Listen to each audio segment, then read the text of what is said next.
I'm very motivated by praise. We talked about that. We got in our underwear in front of thousands of people. Now I'm hearing and receiving the praise from the future version of me who's cheering and calling me forward.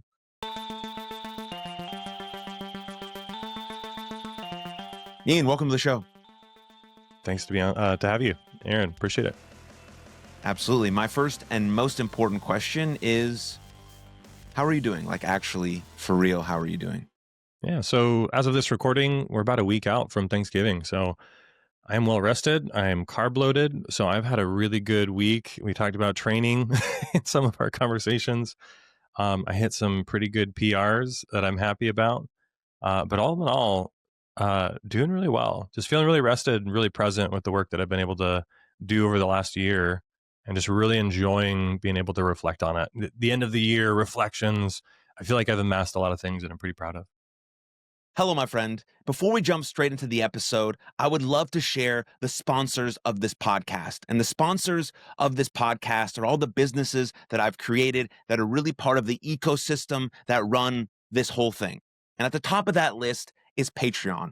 Patreon is the home of our exclusive community where we do bonus episodes, live streams, Q&As, and merch discounts, and so much more. Patreon is the number one way to support this podcast and to support my mental health nonprofit called You Are Loved.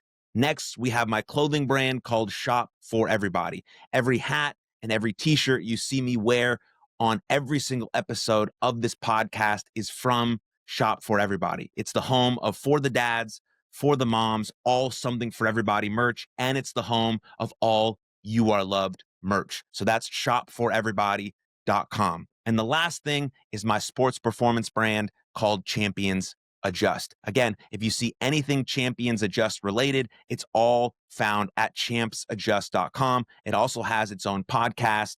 We also do a sports show through Champions Adjust. And if you're looking for any mindset or mental skills classes, they can all be found at champsadjust.com. And so if you want to stay up to date on everything that we're doing here with all of the businesses that I'm involved in, please go to aaronmashbitz.com and sign up for our weekly newsletter. Thank you. Now, on to the episode, completely uninterrupted and ad-free.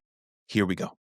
I'm super interested in fitness. I have been my whole life. And I'm also super interested in young men because I care about them deeply. I'm around them a lot in terms of I coach baseball and things of that nature. And so I see sort of both sides of like the really motivated young man who's like striving to be great and the young man who's also kind of lost, doesn't know where he fits in the space. And I think like a very general piece of advice is like get into the gym, regardless of what you're trying to do. That can be a very helpful and motivating thing. So my question is like, when did you get in the gym? How did that change your life? Still working out to this day, obviously. So just a broad question about that. Yeah. So I was an athlete growing up. I was always doing a large number of sports. I didn't necessarily work out too much in middle school, high school. I started doing some weight training. But even then it was actually a class that you could take at my school. There was a weight training class that you could take. Uh, it's funny even to think back on that. I actually got weight training student of the year, which they had awards for stuff like that back then. But once I got to college and a lot of the sports went away, that was actually when I started to kind of recognize how much my mental health and mental acuity coincided with fitness and whether I was or wasn't training. And that was actually something that even went into adulthood, that once I graduated college, wasn't playing drunk rugby anymore while I was in college. Now all of a sudden having to figure out how to have a healthy lifestyle, even in my corporate life, getting into bodybuilding, getting into training. That was something that was critical. And I even tell this now to my ADHD clients of your output in your work, in everything is going to be based on how well you train your brain. And athleticism, everything that you're doing in the gym, all of that training is increasing those mental faculties to push yourself harder. And it starts there. It starts in the gym, as oorah, pound your chest as it sounds, of like, no, get in the gym. I don't care what you do while you're there. I don't care if you want to be a bodybuilder, a CrossFitter, high rocks being the new thing, marathoner. I genuinely don't care what it is that you're doing, but you do need to train so that those mental faculties happen. Yeah. 100%. I mean, probably outside of my parents And probably outside of baseball, the gym changed my life for the better. Mm, Like you can just learn so many things in there because I think like sort of meathead culture gets like a bad rap. And yeah. also like, I mean, I consider myself one on this podcast, like a sucking fucking gym bro, science bro expert thing, right? Like sometimes I get a bad rap, but like the reason I have a podcast is so I can bring on people who know more than me and I can be the stupidest person in the room. And the only reason I learned that idea is because in the gym, there's always someone who's bigger and stronger. And the same Yeah. in jujitsu, there's always someone who can beat the fuck out of you or strangle you. And that's like a good thing to know, that we can always be striving for more, but also be curious about other people who have different set of knowledge base.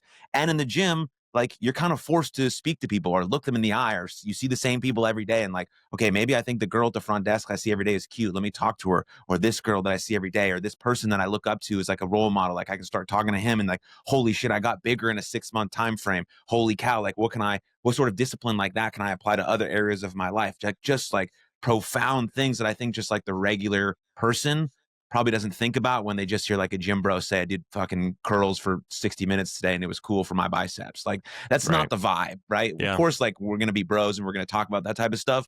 But like when we really reflect on it, there's a life changing aspect to it. And then if you listen to someone like Peter Attia talk about longevity, like the longevity science behind it is like so robust. It's Hmm. unbelievable. I got my parents in the gym. They feel great because they got a grandkid now that they got to carry and lift off the couch and get on the ground with, right? And so all of these things happen. And it's just like really, really profound, no question, but just, riffing off that. Yeah, let me jump on that for a bit, because I think to your point, the gym rat culture very much shows so much more camaraderie than people realize. Of when you see other people in the gym and you kind of make lock eyes with them, there's just this like unspoken bond and appreciation when you have this mutual suffering happen.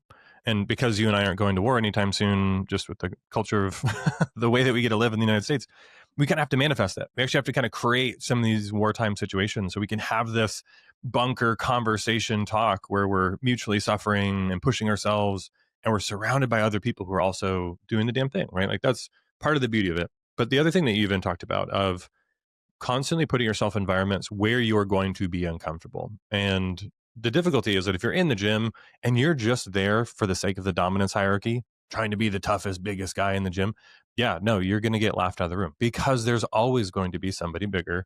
There's always going to be somebody who's better at something than you are. And if you obsess about that, then you miss the opportunity for the brotherhood and the connections and the deep, meaningful things that you'll find in the gym. I can't tell you how many conversations I've had at 5 o'clock in the morning with another person who you're just like, hey man, how you doing? Not good. In fact, I don't know how to be home with my wife right now because she's going through some stuff and I don't know how to sit with it.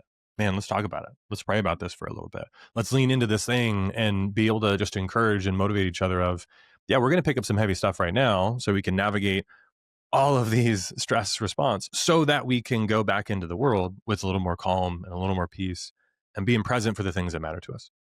To that teenage boy, though, they're not going to understand any of that. So there's some amount of me as a mentor to other younger guys in the gym. I'm going to take advantage of their vanity because they're going to come say, hey, Ian, how do we get triceps as big as yours? And, well, the first answer to that is never use your pecs for anything ever and just do tricep dips until you can't. Great. And do that for the next 20 years. And yeah, maybe you'll have Thor triceps like I have. But being able to take advantage of some of that vanity that they have to then also be able to say, hey, but what else? Hey, what else are you working through right now? Hey, what other things are you kind of struggling with at the moment? And you'd be surprised at how many conversations you get to have where somebody's going through recovery. Somebody is struggling in relationships at home. Somebody's climbing some mountaintop that has nothing to do with the gym. And yet the gym becomes this place where you get to create a safe haven for people who are challenging themselves, pushing themselves, but also who are preparing themselves mentally. And, I'll go ahead and put my nerd glasses on for a second.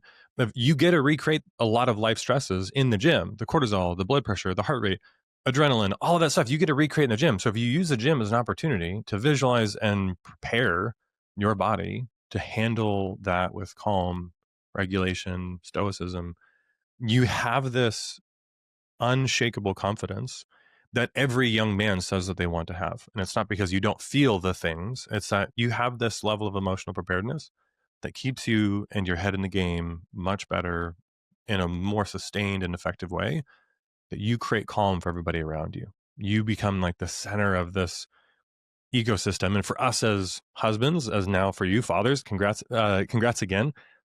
There's something to be said of, hey, I want to be a calm presence in my house. I want to be the person that people turn to when they're struggling. And I'm going to surround myself with other men who help me be that better. And one of the ways that you can do that is with that preparedness mentally. Yeah. Well, you make a profound point right there that I think is important. It's like using the gym and getting jacked as an entry point to more deeper conversation. Like that is it. Like it's the same thing I think about like dudes who want to date, who want to find someone who they can fall in love with, a wife. Like, okay, well maybe the entry point is like, how do I just like talk to more girls, right? Or Yeah. maybe the entry point is like, I just want to have sex with a girl. Okay, well, there are some certain things that you can do, like clean yourself up, take a shower, like learn to have a conversation. All of those skills are easily placed in other domains, like potentially a job interview, right? But I'm using the sort of entry point of like sex with chicks. You know what I mean? And then, but as you're saying though, the motivation is extrinsic to start, but then it becomes intrinsic. Oh, now I want to be, how do I want to show up? Or how do I want to show up as a husband? If I do become a husband or a father, like what are the principles I live by? All through this basic entry point of like, I want to get jacked or, I want to have sex with girls. Like that's Mm, fine for a young person. But then I think as you're saying, the motivation does change because you change as a mm. human. Like intrinsically, you do change. And I think that's really valuable. Yeah. I think it's even interesting that you bring up some of those vanity metrics around, sex appeal, is that some of that doesn't go away. And you can see the guys who've never grown out of it. And in fact, I had this guy who was 75, 80 years old at the gym and was just like, he made a comment about like, man, if I looked like you, blah, blah, I'd pull all the tail. And I just laughed. I was like, I've got all the girls at home already. I've got the wife. I've got 2 girls and even a girl dog. Like I need to get like a boy cat or something just to up the testosterone in my house.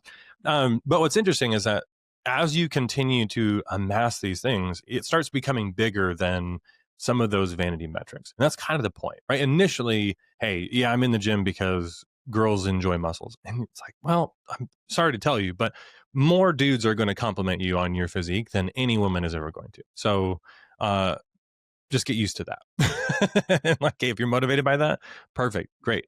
I would do most anything for that praise, to the point that you and I both got up on stage in our underwear in front of a couple thousand people to show off the fact of like, look at me, look at what I've done. But it's interesting though, because I have no problem being willing to take advantage of people's vanity. No problem. Only because I know what I'm going to do to steward their attention well. Mhm. Right. And that's the part of, you hear language about being a high value man or being somebody that people look up to, is that there is a version of me who cares about seeing the best character traits come out in the people around me and participating in that. That actually is deeply encouraging to me. And there's some people who, hey, I'm always going to be a mentor to them and they're always going to be somebody who's just a little bit of a follower. But there's a beautiful moment when you get to upgrade somebody from being somebody you're mentoring to them getting to be a brother, for them getting to be somebody who's in your inner circle and actually, hey, you're helping me. I'm not stewarding you anymore. You're part of my inner circle, to the point where I can be able to say, hey, actually, I'm not all good right now. Hey, I'm struggling. I don't have to wear the coach hat all the time. Right now, I can take it off and be more present with somebody. And for me, in the gym, I'm cultivating that all the time. Who's got the potential and the capacity to become a brother to me? And I'll challenge you. Hey, I am a coach, right? I've done fitness coaching. I've done athletic coaching. Right now, I do ADHD coaching. But anybody who wants to come work out with me, I don't charge them money. Come work out with me. I'm not going to come to you. I'm not going to come to your gym. I'm not going to come at your time. You want to come work out with me? I work out at 5 o'clock in the morning, Monday, Tuesday, Wednesday. I ruck on Thursdays, sometimes Fridays as well. If you want to come join me, you know where I'll be, when I'll be there, and it's free. And in fact, you don't even have to pay to join the gym. You get a guest pass with me. But you'd be surprised at how many people don't even take me up on that, because they're like, oh man, that's really early. Yeah, it is. There's a reason why. There's a reason Mhm. why I've been able to be a 37-year-old man with 2 kids and still in the shape that I'm in, running circles around kids who are 15 years younger than me. And it is because of the fact that I have surrendered my mornings to this space. The best time to work out, 4 o'clock in the afternoon for a man. When do I work out? Not then. That's when my wife gets to work out. She's the one who gets to work out at the best time of the day. I'm the one who sacrifices by working out in the morning when my kids aren't awake, when my wife's not awake. You can join me in that. It's free. The tutelage is free, but it comes at that cost of me saying, like, you're going to have to step into my circle, and it's hard and it sucks. And there's a little bit of ooh-rah next to that. And some people are going to immediately be turned off by Ian's just another bro and, blah, blah, who's going to carry the logs. And it's like, no, I'm going to go cry under the squat rack because I'm dealing with some heavy stuff. I'm working through some things right now, and it's not going to look manly. In fact, you're going to probably be a little more annoyed by how many plates I can move while crying at the same time. And I think that's the part where being willing to offer yourself up for the sake of their vanity, but then also being able to say, hey, I'm going to push you, but you're going to love it. You're going to obsess about it. And this new obsession that you're going to have is going to carry over into all the things that you care about. Why do you think most people don't take you up on that offer? Like what's stopping them from doing that? So some of it I think is a fear of rejection. So I know this sounds super pseudoscientific, but it is the fact of they're actually afraid that they're not going to measure up and that I won't accept them because they don't measure up. When you come train with me, you don't have to use the weights that I'm using. You don't even have to do the level of volume that I'm doing, but you will push yourself to whatever your current level of failure is. But in their mind, they'll get this idea that if they can't keep up, if they can't lift the weights that I'm lifting, if they're not doing exactly what I'm doing, that I don't accept them or won't accept them. And they're so much more afraid of that rejection that they'd rather just not try at all. Yeah. Yeah. I mean, Scott Galloway, who's kind of talks about men a lot, talks about building a callus for rejection for young men. I think that's super important for everyone. I mean, job market, dating market, life, getting clients, you've been doing the entrepreneur stuff for about a year now, you said. And it's like, I'm sure the first few people you talked to weren't like, yeah, I'll definitely join your program and it'll be super easy. And here's all the clients you need. And let's go fucking, yeah, all right. You know what I mean? And so it's building that callus for rejection. It's also, you also can build that in the gym or in sports. It's like, well, maybe you missed that rep that you thought you were going to get on that 1 rep max you've been training for and yada, yada, yada, yada, yada, all that stuff. And so, yeah, that ability to feel that rejection and know it's not like death. It might feel like death, but it's not. You wake up the next day, you call your buddy, you're like, hey, dude, I'm all right. Thanks for checking in. Like, I didn't die. Maybe we should go out and try it again. And then you're like, oh shit, this is cool. And then, you become let's say a more capable version of yourself that you didn't know you could become, but now you do know because you went through that thing. And it's all part of the same vein of like what you talked about of chosen and unchosen suffering and all these types of things. But yeah, it's very interesting. Well, I like this idea of, I won't necessarily call it rejection, but even reframing your perspective on failure. Right. And the nice part of why I love bodybuilding style of training so much is that you are pushing at or close to failure all the time across all of your reps, across all of your training routines. Like I'm not very strong. Right. And people will often look at me, see the size that I've built over the course of the years. Right now I'm sitting about 220, probably 13 or 14% body fat, right? Not huge. I'm still training naturally. So I'm not, busting any scales. But I've never benched 3 plates. And people are just like, wait, but you're a gym rat. But that's like kind of like the bare minimum to be able to say that you're a gym rat. But what's interesting is that because I never pushed high 1 rep maxes, but you look at the volume that I train with, the level, how close to failure I go every single set, every single time that I'm getting into the gym, that's what actually creates growth, right? And that's the part that actually stimulates growth in the muscle tissue. So if you're trying to get bigger, you need to reframe your perspective of what failure is. And the beautiful part about it is you will be able to get to the point of failure with less and less weight, with less and less tension that potentially causes you injury. And then you go, oh, I survived that. That wasn't so bad. And in fact, what I would tell every person is go do that crappy door-to-door sales job, have the door slammed in your face 100 times, and then still look yourself in the mirror and be able to say, hey, I still deeply love and accept you. Hey, it's okay that they don't understand the value that you bring. Right. And what's interesting is I was in tech sales for the better part of 12 years and then going into business for myself after that, where now all of a sudden I'm not selling cloud architecture, software development lifecycle, and a bunch of nerdy stuff. I'm selling myself now, which I actually believe in more deeply than I've ever sold anything. And now all of a sudden, yeah, I do feel when I hear a no from somebody, sometimes that little thought creeps in of like, no, they're rejecting you, not the work, not the business. They're rejecting you. You can't give energy to that thought. So you notice it, you acknowledge that like maybe it is true, maybe they are, but that's not useful. That's not serving me. It's not helping me. And so instead, I pay myself every single time that somebody tells me no. So my close rate right now, I close every call that I get on with a potential net new client. I close 20 to 30% of all of those calls. So every single time that I get a no from somebody, I write it down as if it's a check to myself. So if I make, let's say I make $5,000 for every net new client that I bring in, I'm paying myself a third of that every single time I don't get a yes. For every no that I get, I'm paying myself a third of that. And I have to think about and visualize and believe that like, oh, I think I did the math wrong there. So people are gonna are gonna totally thrash me on that. We're The coming for opposite. your math, Ian. We're coming for your Yeah. math. Yeah, exactly. Such an idiot. 1/6. Let's say you pay myself 1/6 of that every single time you get a no. And like if you treat every no as if I just got paid, because every time I get a no, I am 30% closer to the next yes. And I think that's a part of, Alex Hormozy talks about this, who's obviously the business savvy guy, of the people who do the best are the people who are the most willing to hear no on repeat over and over and over again and still show up and make the next phone call, still show up and make the next offer as if they never heard it from the very get-go. It's interesting because in the ADHD space, there's actually something called rejection sensitivity dysphoria. And it's this experience of a visceral response when you have either real or perceived rejection from somebody. And that response is so strong that people will end up avoiding anything where they might feel any sense of rejection.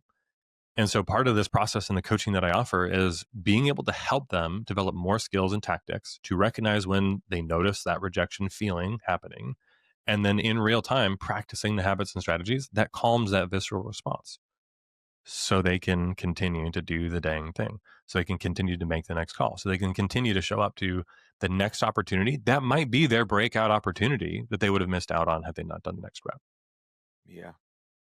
This is very random, but you mentioned door-to-door sales, Ian, so I'm going to ask you about this anyways. So bear with me here. I thought about this thing for my son, he's only 11 weeks old, but maybe when he gets to the point where he's walking and talking and things of that nature, and we know our neighbors, and I'm going to call my neighbor ahead of time and say, hey, my son's about to come over to your house and he's going to ask for something. Please tell him no. And I'm going to do that to everyone in the neighborhood. And then I'm saying, hey, he's going to come over in a couple days. This time, please say yes. And just to get him in this idea of like, okay, he might say he's going to get like, go around all the neighborhood. Maybe he goes to 4, 5, 6, 7 houses. He's a young guy, maybe 5, 6. I'll do this. And he gets a no's from every single person. He'll come back to the house really sad. Dad, everyone said no. Mom, everyone said no. Oh my God. Well, what are we going to do? Well, maybe we'll try again tomorrow. Like you never know. Maybe they're having an off day. Maybe something happened. And then he gets a couple yeses, and then he'll just mix in some no's in between, but he'll get a couple yeses and he'll come back. And I'm sure his vibe will be like, holy shit, whatever, like a light bulb will go off. He's, something like that. And I was telling my wife this, and she was like, it's kind of a nuts idea, but it does sound like a pretty good idea in terms of teaching him some of these values and responsibility and rejection and all of that. I have no idea if I'm going to actually do that, but like, that's the vibe. Like, that's the point, I think, Yeah.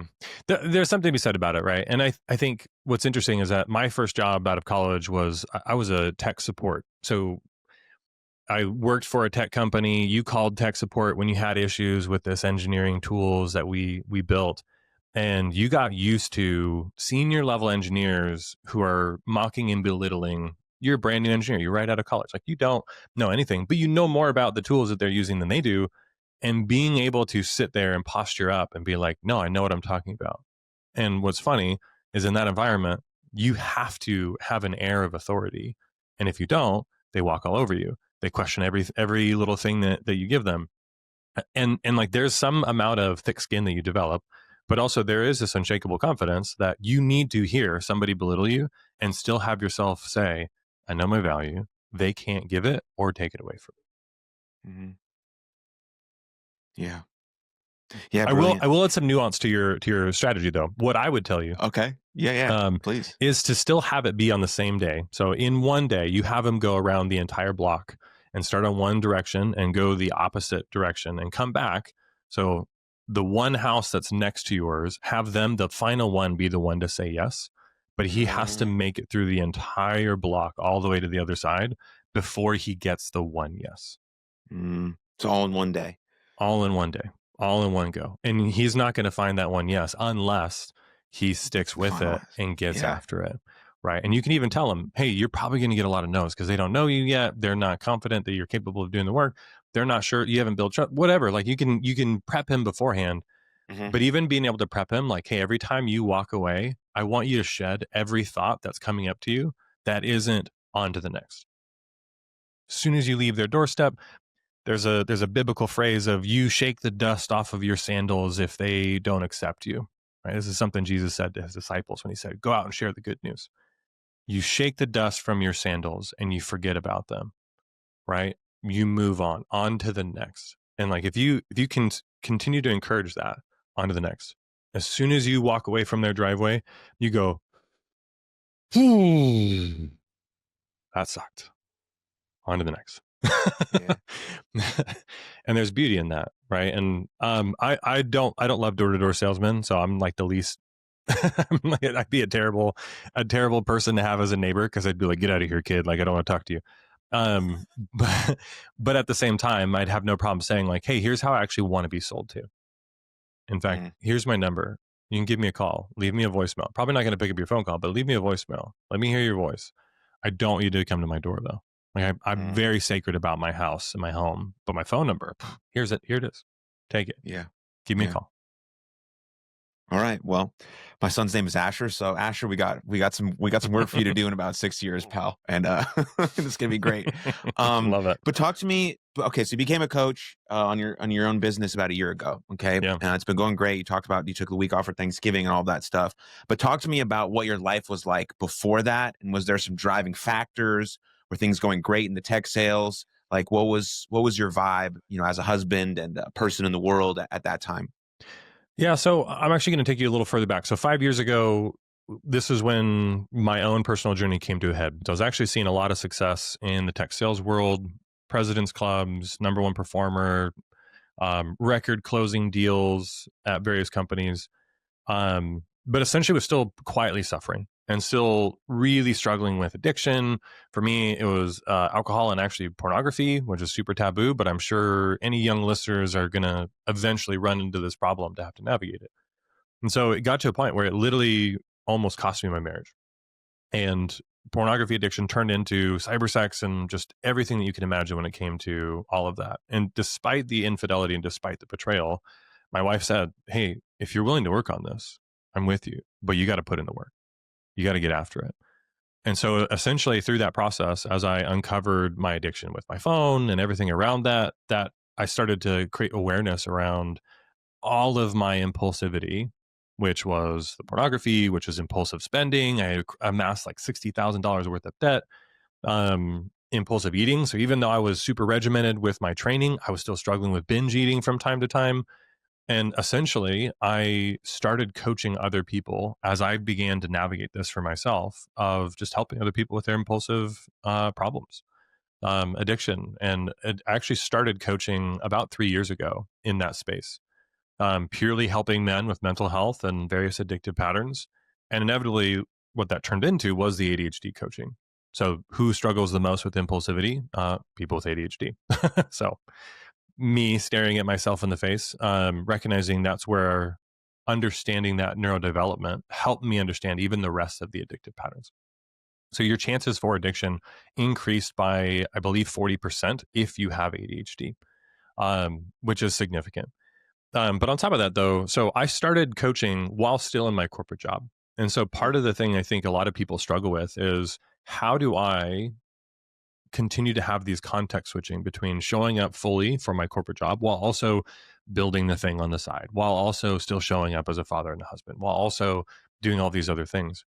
But what's interesting though is that in that experience of navigating my own addiction, recovering the health of my marriage, so going from this really ultimate betrayal to now being celebrated as a husband and a father in my family, that it's this beautiful moment of being able to now look back and have gratitude for my past self, for that version of me who decided to make this change.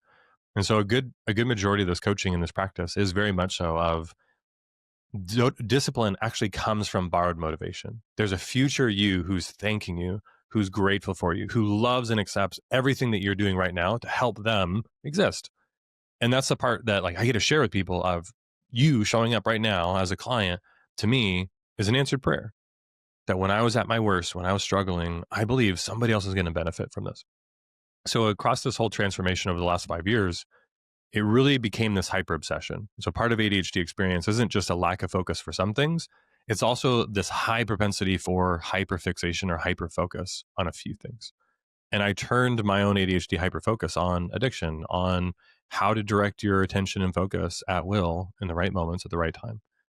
And ultimately, what that's created is this ability to serve people and helping them with focus and follow through, helping them be more disciplined, even if their brains aren't necessarily wired to do it as effectively, even if they're struggling with attention and distraction, and being able to help them cultivate that. So ultimately, I started doing that about 3 years ago. 1 year ago, I was able to quit my corporate job to go all in on the business, and being able to have even a full year under my belt where, especially in the coaching space, most people fail inside of that first year. Most people are genuinely struggling, but I'm already booked out for all of my clients, even starting in January, that they're already trying to backfill for the start of the new year and being able to start working with me. It's amazing. It's this amazing process to be able to say of like, hey, these tactics and habits, your ability to sell, your ability to speak to somebody, your ability to help them develop the confidence and knowing the person that's sitting across from them knows me, understands my problems, and is going to be the one to help me. That's still sales, right? Sales is really just a transfer of confidence. It's just being able to help them make an informed decision.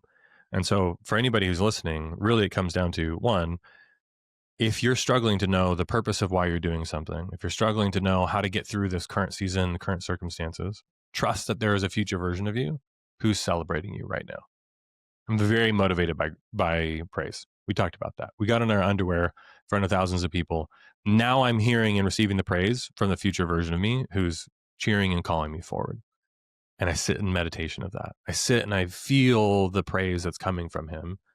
And every time now, when I get to sit and have gratitude for anything that I have, when my wife is celebrating me, when my daughters are saying how much they love me, how much they love how amazing of a dad that I am to them, I bear this responsibility to show gratitude to that past version of myself. So that act of gratitude like is 100% the thing that you need to focus in on. When you're not grateful for your circumstances, receive gratitude from the future version for how you handle them.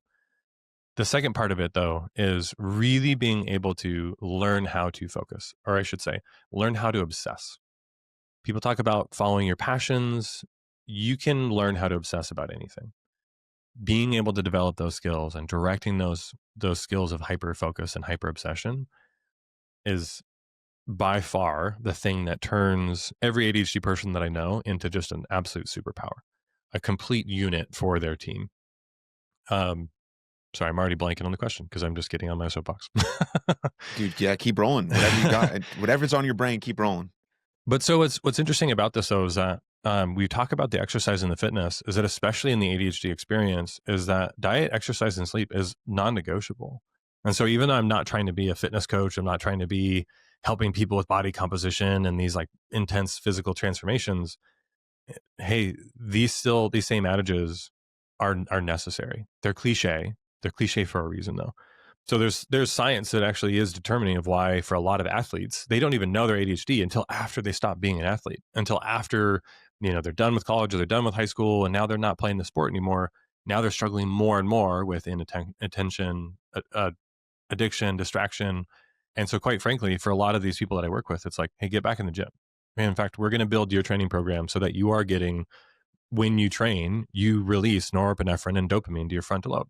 That's the medication that you would get if you were to get diagnosed with ADHD. It helps you with focus. It helps you with attention. On top of that, even with like high intensity interval training, so we made the joke in our previous conversation around BJJ and having good having good cardio. High intensity interval training, even the lactic acid that you get from high intensity interval training increases the neuroplasticity and the neurons in your brain to continue to make them fire better. So, okay, great. You don't need to know the neuroscience, but you do need to know, hey, diet, exercise, and sleep are not optional. Um, and so it just continues to be interesting that as much as I'm not trying to be a bodybuilding coach, I still find myself helping people pick up heavy things and set them back down again. Yeah, well, you can't escape the fundamentals. You just can't. No. Yeah. Like, there's just no way around it. We've tried on social media. We have certainly fucking tried on social media to come up with every hack and trick in the book to just avoid doing the most basic and fundamental things, which are the most important things. Now, once you Yeah. get what you're saying, like eating, moving, sleeping, and thinking right, dude, you can try anything else from there. Supplementation, potentially, if you're thinking about specifically about around your mental health or ADHD, maybe some medication now can help you. I've seen it help people tons. But like, if my foundation is not well, I'm not trying to get 6 to 8 hours of sleep. I'm not getting that right now because I have a newborn. But eventually, I'll get back to that idea. Right? There's different seasons of our life, but I'm still Mhm. trying to move. I'm still trying to think well. I'm still trying to create a little bit of intimacy with my wife, even though that's also very challenging at this season. Right? But like, that's our fundamentals. Our relationship is still might be a little strained or frustrated at times, but if we have that, we can still build from there. And it's the same thing sort of with anything else, right? If you want to start taking care of yourself, like that's the basics. But sometimes we need someone to just say, prescribe that to us. Instead of going to the doctor and in 15 minutes they're prescribing you some medication, why not they write you a prescription that says, hey, dude, you need to get in bed by 9:30, right? You need to Mhm. put your phone away at just 45 seconds before you go to sleep instead of watching it till you go to sleep. Like whatever it is, right?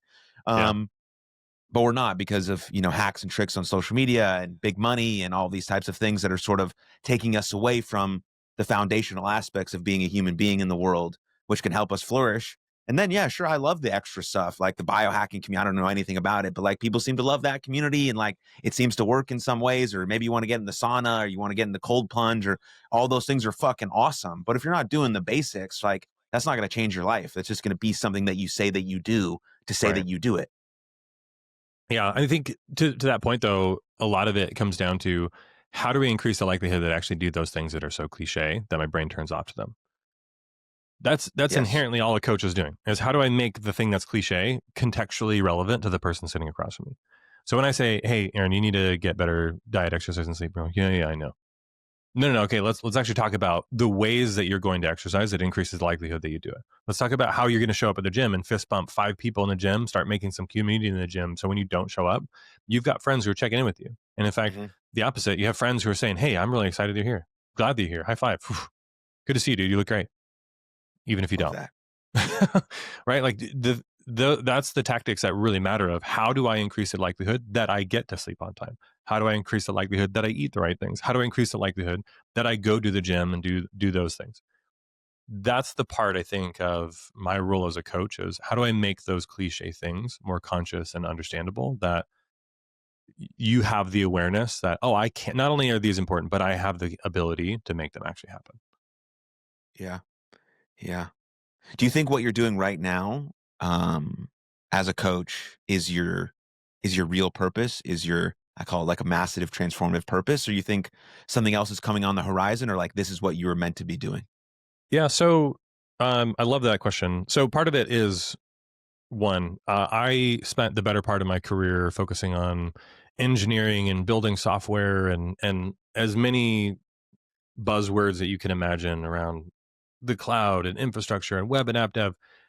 And what's so funny is that it's such a huge transition to what I do now. And part of it is I care so much more about people than whatever I was doing when I was in tech sales, which was the opposite, which was in an environment where with engineers, they're not very emotive people and not very sensitive to things. It's all about math and numbers and logic. And now being in a space where no, everything comes down to feeling every big feeling that comes your way, sitting with the depths of the human experience without sadness or remorse or an unwillingness to feel those big things. And so to that, yes, I definitely feel a calling to that. I feel very much so in line with even me not shying away from the infidelity and the addictions that I've struggled with, is I firmly believe that my purpose is being able to share my insecurities too. That people will be able to see, oh, hey, Ian's not infallible. He looks like he's had it all together on the outside, but no, he also has struggled. And in fact, that helps me be a better help to my clients by being able to show, hey, here's all my dirty laundry too. Here, here's all the ways that I've messed this up. And so you can know when you're struggling right now, like, hey, you're not alone. you can still reach these peaks and these mountaintops despite all the ways that you're struggling right now. I'd say that the next iteration of this transformation for me is coming down to doing it for a bigger and wider audience. So working on books, working on keynotes, working on bigger stages, so that it isn't just necessarily one-on-one. It's for a larger, wider audience that I think genuinely needs to hear some of this messaging. Yeah. Um, I relate everything to either sports or professional wrestling. So sorry about that, Ian, but I'm about to relate this to professional wrestling. Because you mentioned something that I think is really important about your story is that when I saw you also on LinkedIn, you don't just share everything that's perfect all of the time.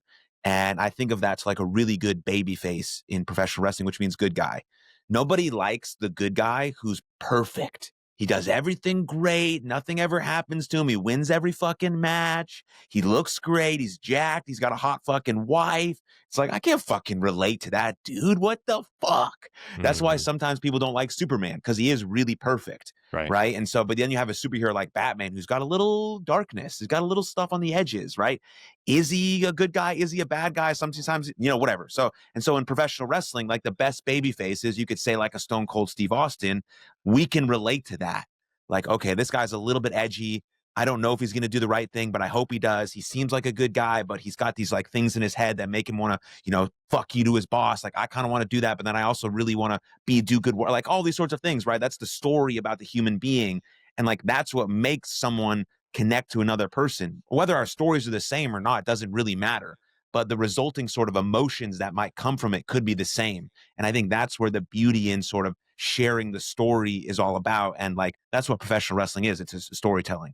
And so I think that's what the best coaches do.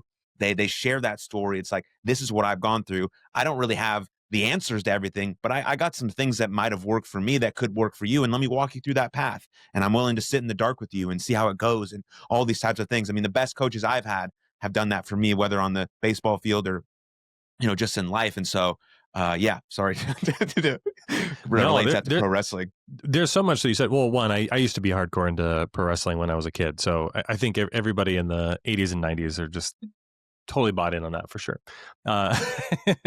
Yeah, absolutely. But so, I mean, some of that to that point of, it is unrelatable. And that was the problem that I actually struggled with is up until 5 years ago, I did everything I could to make sure that you believed I was perfect. I showed off all of my trophies. I showed off all of my accolades. I cared about you seeing that I was hitting President's Club. I cared about you seeing that I bought the house, that I had the wedding, that I got married. I was having, like, I wanted you to see all of those things. The motorcycle, literally the list goes on for any of the things I was trying to do to just have this appearance of, I'm all good. I'm doing it better than most. And inevitably, what has become more useful is being able to say, hey, despite the fact that I was able to get to 5% body fat on stage, I still struggled with binge eating. And I still do to this day. It's still something I struggle with. But here's the way that I go through it. Here's how I lean into it. Here are the practices and habits that I do. And the beauty of coaching, in my opinion, to what you pointed out, is I'm going to sit with you in the darkness and we're going to go through this together. And there's a difference between a coach, and I want to do like a more military analogy, is that there's always somebody who's calling in the radio orders and direction and has this like big high view. And then there's that sergeant who's in the bunker with you being like, I've been here before. I've seen this before. I know what the strategy is. And on top of that, I'm not going anywhere. I'm right here with you in it. That sits different. Right? It's not just enough for me to be able to say, hey, I've been here before and I'm just going to tell you how to do it. No, I am going to crawl through the mud with you and we're going to get through this together.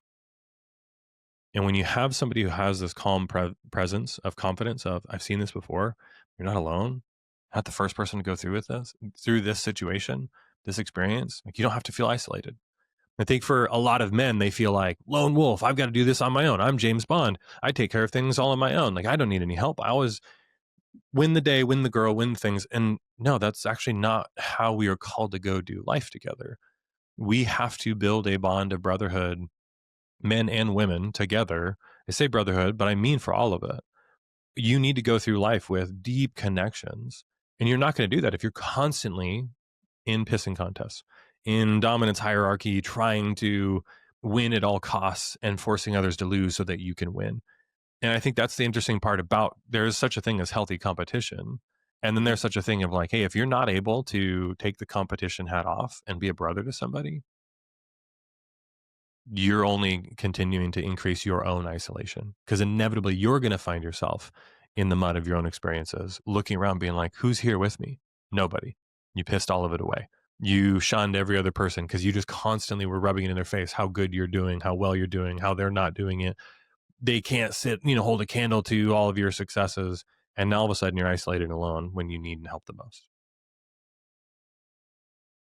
Yeah, I learned that pretty clearly, like this idea of like sometimes the words don't necessarily matter, but just being there actually matters. I mean, I learned that very clearly after I lost my sister. It's like, you know, people think they need to find the exact right words to say, Hmm. and they stumble upon like, hey, it'll be okay. You Yeah. don't fucking know that, mate. You Right. don't. You No. don't know that. Like, my dog just died. My dad just died. I just lost my job. Like, you don't know if it's going to be okay. You hope. Like, and I get the idea behind that phrase. Like, you are saying that in the most genuine and kind and empathetic way, but you don't know. And so Yeah. what you're alluding to is the fact that why don't we just sit here? Like, the most important thing that I got like after my sister died was like my friends just giving me a hug, not saying a damn word. And then, Yeah. after we cried and 10 minutes later, they're like, hey, you want to go get some food? I'm like, yeah, I'd love to go get some food. Like, that's exactly what I need because I haven't Yeah. eaten. Those things matter rather than trying to fix or like eventually at some point after your grief, you got to do some action. You got to get into some things. You can't dwell. You got to confront the hard emotions. Like, there's some action that Hmm. needs to be taken. But there is a moment there where we can just say, like, this fucking sucks. This is Yeah. fucking bad. But we have a culture that we have to extract meaning from everything immediately. I think there can be meaning that comes from a lot of different things. There can be gratitude that comes from a lot of different things, but not like while you're in the trench, like buried in shit, like Yeah. trying to, shovel your way out. It's just like, I'm going to get through this. This is my only goal is one step in front of the other. And then maybe at some point, like your journey, like you were saying, 5 years later, you have immense gratitude for it. But that's five Hmm. years. That's not two Yeah. hours after the thing happened. You know what I mean? It's No. like, fuck. Yeah. So, No. Well, and I think what's interesting is that, I consider myself a Christian, and even in Christian spaces, right, they can fall into that exact same trap of like, oh, God's going to work through this and blah, blah, blah. And you're like, right now, I actually don't need to hear any of that. I need you to sit with me and just be in this space. mhm, Right. And you can find yourself using those same cliches. They'll quote a Bible verse and you're just like, no, just sit with me in it. And so it's interesting is I'll quote this Bible verse is that Jesus in the Garden of Gethsemane, when he's about to be taken away to be crucified, he tells his like inner three guys, my soul is crushed with grief to the point of death. Will you stay with me? mhm. And they didn't go, harden up, Jesus. Hey, have you thought about how God's going to work through this right now? Like, let me quote this Psalm for you. No, he like this is the father of a huge religious movement, and he's still sharing that level of vulnerability and honesty. And I think for me, part of this is being on the receiving side of that and being able to say, yeah, I'll sit with you in that. Mm, Yeah, no, I'm not going to just try to fix this so I can avoid the discomfort of having to sit with another man going through this level of depth of pain. yeah. I'll sit with that. And I think that is the part of usually when people are trying to fix your problems is because they don't know how to sit with the emotion themselves. So they're just trying to get you out of it as quickly as possible. Yeah. Yeah. How do you encourage men that you work with to start feeling their feelings? I just feel them for them. I feel everything so deeply that it's like, hey, if you need to cry, I'll cry with you. Let's just do that.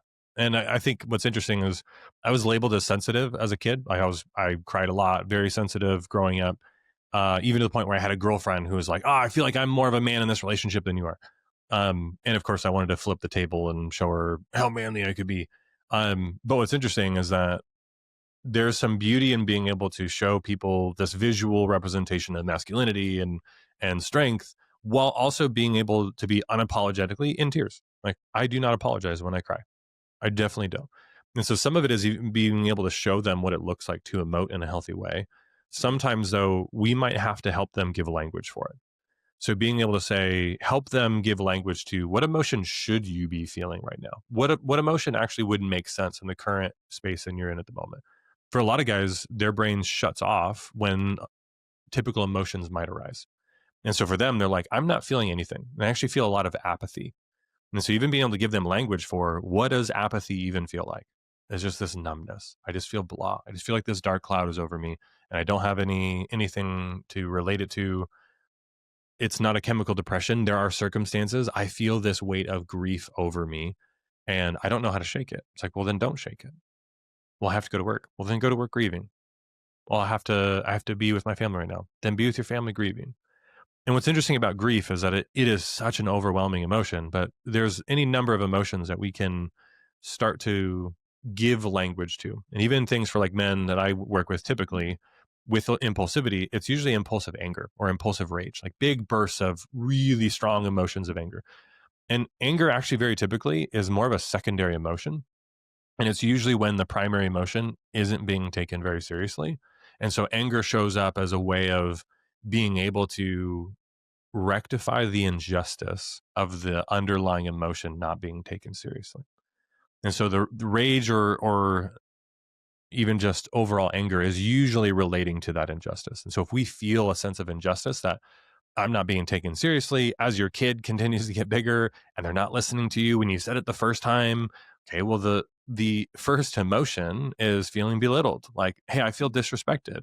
That's the story I'm telling myself. They're not intentionally disrespecting me, but now I'm angry and I want to be heard and I'm getting louder and I'm getting, if I can practice communicating and sharing the emotion first, then I can avoid the big emotional outbursts where I say the wrong thing, where I show up in the wrong way. And now I'm actually more respected for my emotion because I'm able to do it from a confident, unapologetic place. Hey, when I had to repeat myself 3 times, the story I'm telling myself is you don't respect me. You don't respect what I have to say. Help me understand. Oof. There's an intensity there that didn't require me to get angry and yell. And some of it, I mean, mind you, I very much so struggled with anger. I used to have a set of golf clubs that were in the garage that I would keep just for the sake of snapping over my knee for no other reason. For no other reason than just for that, for me to destroy something. To then being able to get to a point where being this calm presence that helps everyone feel safe around me. Like I said, I'm in a house full of girls. So you don't think I'm not being belittled and talked down to on a regular basis? Like a 5-year-old, you know, talk about a savage, talk to a 5-year-old. have her mansplain everything to you about all the things you're supposed to be doing. And then being able to have yourself experience that underlying injustice and the anger that comes up and being able to acknowledge it, sit with it, and be able to communicate in a way that helps you continue to be respected within your home. All of those are skills though, right? And some of it is like we might have to practice and rehearse the visceral response that comes with anger, the adrenaline, the blood pressure, the cortisol. We might have to use exercise to recreate it while we visualize the moments in which we're the most triggered by anger. We can practice that skill though. Again, we're back in the gym. We're swinging some kettlebells. We're practicing reaching failure. We're getting to a point. We're visualizing that moment when we used to just completely lose it. And now we're rehearsing new thoughts, new stories, new mantras, new breathing. Hey, babe, I know you didn't mean to hurt my feelings when you said this, making fun of me for how I loaded the dishwasher, but like I really could use some encouragement because it's really difficult for me to make that happen. Hey, in fact, like I don't need you to, you know, gush over me every time I load the dishes, but like I'm doing this to serve you. And next time, if you could give your feedback in this way, that'd be great. No anger, not flipping any tables, not throwing anything through any walls. And all of that, though, is that these emotions can be rehearsed, at least the visceral response that we have when those emotions arise. Yeah. There's a woman I had recently on my podcast. Her name was Davina, and she basically is an anger coach to simplify it down as simple as possible. And she came up, basically what she was saying was very similar to what you're saying, is that there are archetypes, 5 different archetypes that mask our anger. And so when we feel that anger, like exactly like you're saying, it's one of these 5 archetypes that is normally what's actually showing up. And the anger is the resulting thing that actually people see in real time. Yeah. And so, yeah, I think it's really powerful. Is it disrespect? Is it, whatever the case may be, one of the archetypes? And that's what actually happens. So that's the feeling that you have to feel, which is what you're saying. And then, but people are only going to see the public display where you punch the hole in the wall and they're just like, oh, that dude's just angry. No, he felt this or this or this or this. And then that happened because we weren't taught how to regulate that or feel that or express that or talk about that or whatever the case may be. And so I think that's quite powerful. Yeah. I think that is the difficulty too for men who struggle with anger, is the fact that there is an emotion that deserves time, energy, and respect for the people around them, but they're constantly spending so much time apologizing for their outburst before they can finally get to the real emotion that I wish that I would have shared before I lost my shit was Mhm. this. And like that's the skill that for me I care about. I want my family to respect my emotions. And so the more frequently I show them what it looks like to manage and navigate my emotions effectively and communicate them effectively, the more they can trust me when I bring them up. Because they're not like living in fear, or worse, they're not intentionally trying to get a rise out of me just because they know they can. Right? I Mhm. can't be manipulated. I can't be controlled that way. I am fully in charge of how I respond when emotions come up for me. But I think that's what most men struggle with, is they don't know how to keep the outburst from happening. And so they're constantly apologizing for the outburst and never getting an opportunity to share the real emotion that preceded it. Yeah. Yeah, I think that's true. What do you think people most misunderstand about ADHD or impulsivity? Yeah, so I think the big thing for a lot of people when it comes to misunderstanding of ADHD is that they're just lazy, they're not motivated, they don't want it enough, right? Like if you really wanted it, you'd be able to do insert whatever the thing is. And so some of this there's a misunderstanding around that by itself. And you can't tell me that I'm one, lazy, or two, unintelligent. Like I have a running list of things that I have done to show you that like I am fully capable of any number of intellectual pursuits, physical pursuits, doing hard things. But I have to recognize the moments in which my brain is shutting off, that I'm not getting the dopamine, norepinephrine, and even blood flow to my frontal lobe where I can think effectively and take more effective action. And so, what's interesting about the ADHD experience is that when we are about to do any task, doesn't matter what it is, any task, we very quickly perform this assessment of like, what is the upside? What's the reward for this particular task? And then what's the downside? And so I even brought up like the dishwashing as an example, right? The first argument that you ever have with your wife when you move in with them is going to be how you loaded the dishwasher. And they're going to be like, are you raised in a freaking barn? Are you an idiot? These things go on the bottom, not on the top. This grate goes this way. The forks go upside down or upside right side up, whatever. It doesn't matter. And so if every time I'm about to run the dishwasher, I'm doing the upside, and the upside is congrats, you're an adult. And the downside is rejection, criticism, belittling. What do you think my brain's going to do? It's going to shut off. And so now you're like, hey, just load the dishes. If you would just do it, you'd already be done by now. If you would just start, you'd already be finished. What's wrong with you? Why are you so lazy?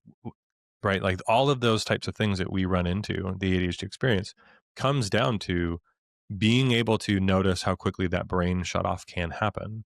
And when it's happening in a professional setting, when it's happening in a relationship setting, those are the skills that we can develop. And so it doesn't mean that I can't do hard things because I have an ADHD brain.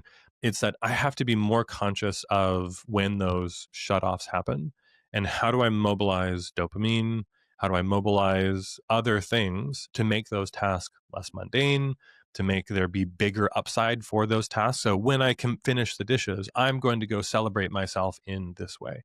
Or I only allow myself to watch the crappy Netflix shows while doing the dishes. Like I don't allow myself to watch it unless I'm doing the dishes. I don't allow myself to watch it unless I'm doing insert whatever the boring mundane thing is that I'm blocked to. And so some of it for the ADHD experience is that for most people, they have a reward at the end of doing a task. Sometimes for ADHD, we actually need a bit of a reward during the task. And that's why I Mm, even say, like, watch Netflix while you are doing it. Mobilize just enough dopamine to the frontal lobe so that you can take action on whatever the thing is. Part of the process for ADHD is just knowing these tactics to how do I get out of this emotional side of my brain that ADHD has way more dopamine and blood flow around to more of the executive logical part of my brain. And so there's all these tactics and strategies of noticing when I'm in the emotional side and not in this executive side and being able to take more effective action to mobilize that. So all of those tactics and strategies are things that you can practice and rehearse. And for a lot of the people that I work with is increasing the speed at which we notice the shutdown happening and then having a plan for how do we mobilize the energy that's required to have my nervous system show up in a way that's meaningful. mm. Yeah. It's great. I mean, it's like, you're trying to get proactive with it, I think, because most health related stuff in our society is reactive. But I think sometimes it has to be because maybe you don't know you have this thing until the thing actually happens, But then when you figure it out, then it's like, okay, now what are the proactive tools, the non-negotiables, the things we talked about earlier, the fundamentals. But what are Hmm. the things that like sort of run on autopilot when I feel this thing coming? Sort of like an if this then what type of statement. Like, okay, if this happens, then I do this. If this happens, then I do this. But again, that only happens through tons and tons and tons and tons of reps and having someone who can check your blind spots and things of that nature. Yeah. Also, you'd probably learn that skill from the gym. You only get good at bench press till you bench press a million times or whatever. But not to relate everything to the gym all the time, always, no matter what. Well, I think your audience will appreciate it. As soon as you go to the gym once, everything becomes like the gym. So that's actually what you get. As soon as you get the orientation of the gym, it's like, and now here are your gym analogies that you'll get to throw in everyone else's face from here on out.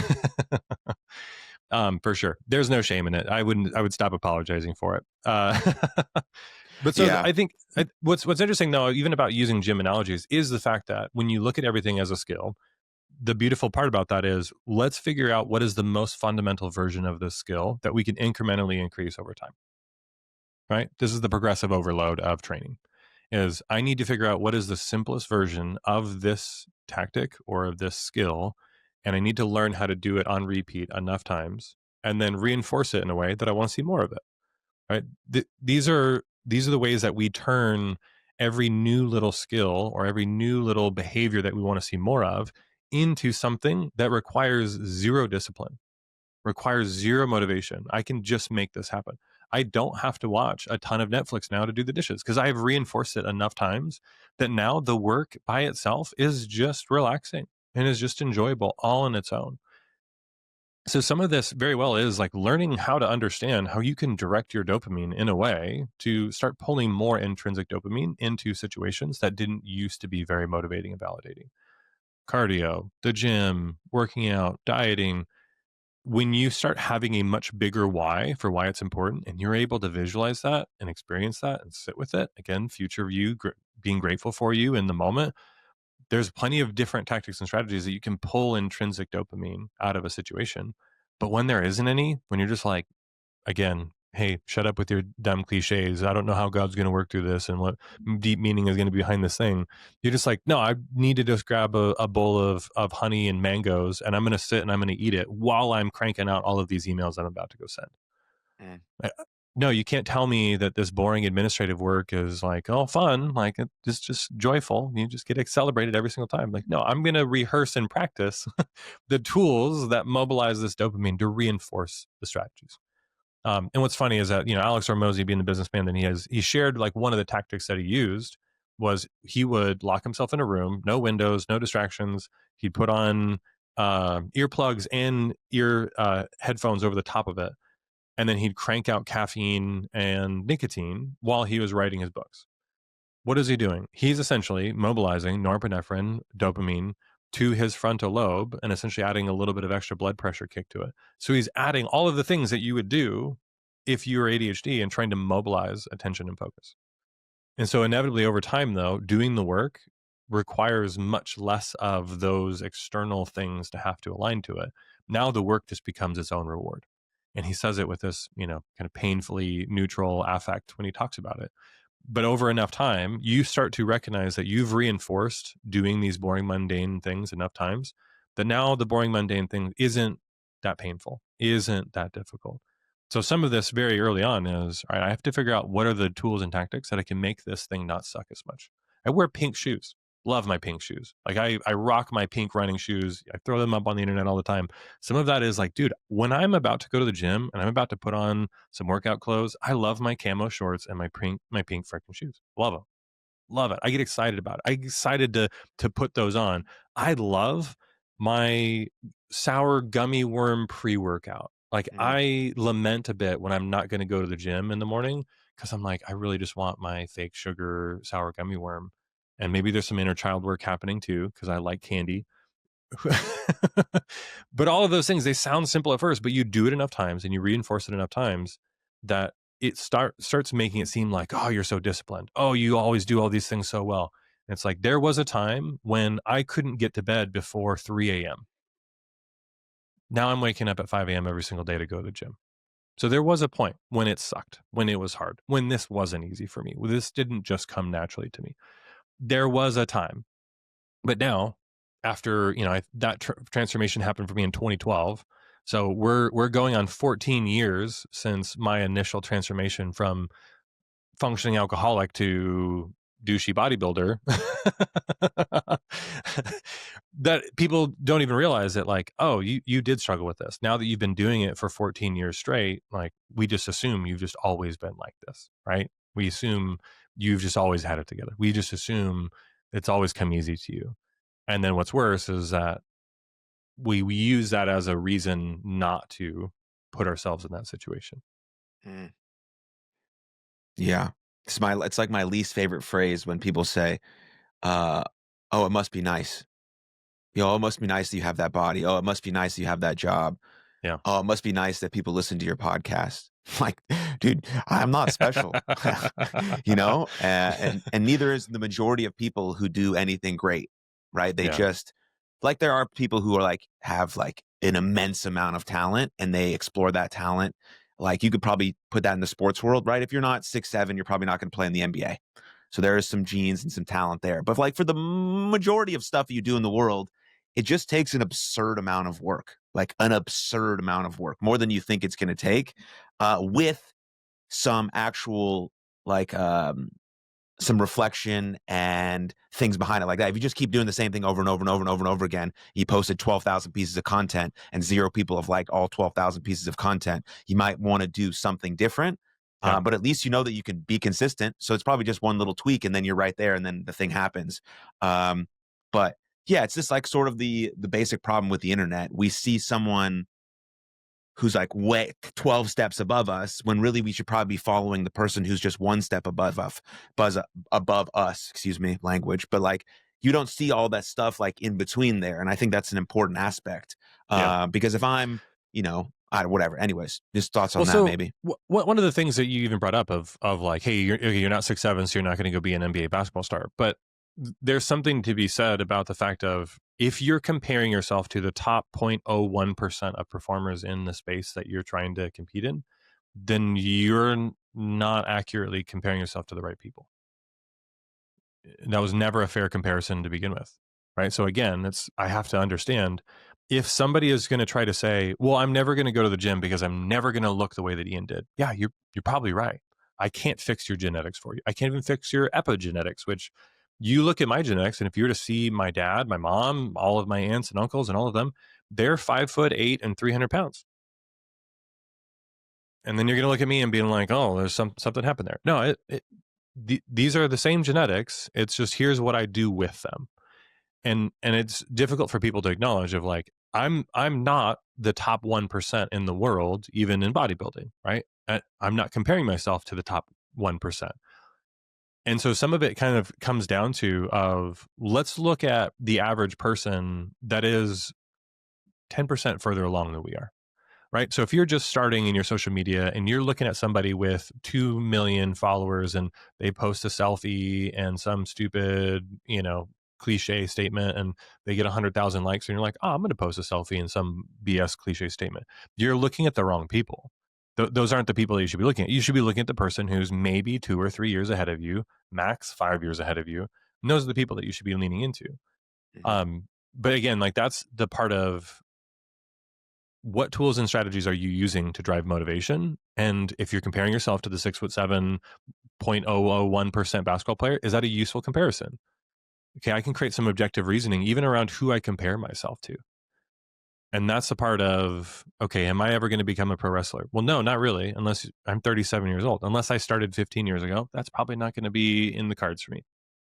That's okay. Could I be the top 10% wrestlers in the local Austin area? Actually, probably, yeah. I could spend the next 5 years to be that old guy who, against all odds, became the top 10%, semi-professional wrestler here in Austin. Not motivated by that. But you get my meaning, though, right? It's that if you're focused on trying to be the top 0.001%, then yeah, no, that's not a useful comparison. And you can start looking at what is useful for me to get started? What is useful for me to taking the first step? How can I celebrate taking messy action on a thing? Again, this is a part of ADHD where we will look at the complexity of business. So if I were to tell you, hey, in order to make business as a coach, here's what you have to do. You need to get better at sales. It's a super nebulous thing. In fact, that's really complex. Being really good at sales is there's a lot of tactics and strategies around being able to communicate with people, knowing how to share and communicate value in a way that people understand, knowing how to have an affect that helps people feel and sense trust in you, how to be able to communicate things more effectively. There's a lot of tactics there, but the first step is going to be, hey, get on a call and talk with 100 people, Mhm. understand 100 people, hear from them. What are their problems? So now, like I said, I've been in specifically in life coaching for the better part of the last 3 years. What I did initially is I went and spoke with 100 people in the mental health space that were struggling with the addictions that I was struggling with. Just started serving them, just helping them, understanding what their problems were, and just helping. I didn't charge a single one of them money. I didn't even ask them for money. I didn't focus on just trying to immediately pull money from people. I just obsessed with serving people initially. Those are the things that you can start to learn as what is the smallest, most incremental thing that gets me closer to the thing that I care about. And that's why I say don't go talk to, LeBron James about basketball, right? Like that's not the right person to talk to. Go talk to the best hooper at your local LA Fitness. Who cares, right? Whatever whatever that thing is. Yeah. Um but yeah, I think that's part of it is with social media, with the amount of visibility that we have to everyone in the world right now, we can make comparisons of ourselves to extreme elite upper level percentages of people. And it's like if you're going to compare yourself to Warren Buffett, and then you're like, well, I can never be him, so I'm not going to go work. I'm not going to go make money. Right? Well, if I can't make hundreds of billions of dollars, why am I going to try to make 10,000? Yeah. That's the same logic that you're using when you say, I can't go be better than, Chris Bumstead as a bodybuilder. So why even try lifting any weights? Like you're saying the same thing. That's the Mhm. same commentary that you're making. And some of that, again, all of these strategies are how can I create more objective reasoning about what's the smallest, most incremental step that I can take that I can learn how to celebrate, that I can invite people into my circle to help me celebrate. Hey, Aaron, I need you to help me celebrate this thing right now. I just made a phone call. I talked for 30 seconds. He slammed the phone in my face, but I made a phone call. Hey, can you help me celebrate that? Rock Hell yeah, on. man. Yeah, exactly. Hell yeah. Do again. Call me back when you hit 5 more, dude. Proud of you. Hearing from another guy who's doing the dang thing, they're proud of you. That gets me. Like that. Mhm. That's entirely the work that you do and the encouragement you provide. How do I make sure that I can celebrate the smallest, tiniest thing? Who's in my corner?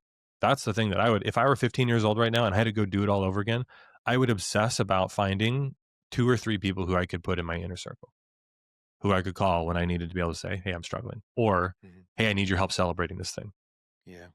right? If they're really in your circle, they're not going to be like, dude, that's dumb. You're an adult. Of course you're going to do that, right? No, you're, you're going to say, I know that was hard for you, dude. Proud of you. Yeah, I know that these first ones are always difficult. I'm glad that you're here.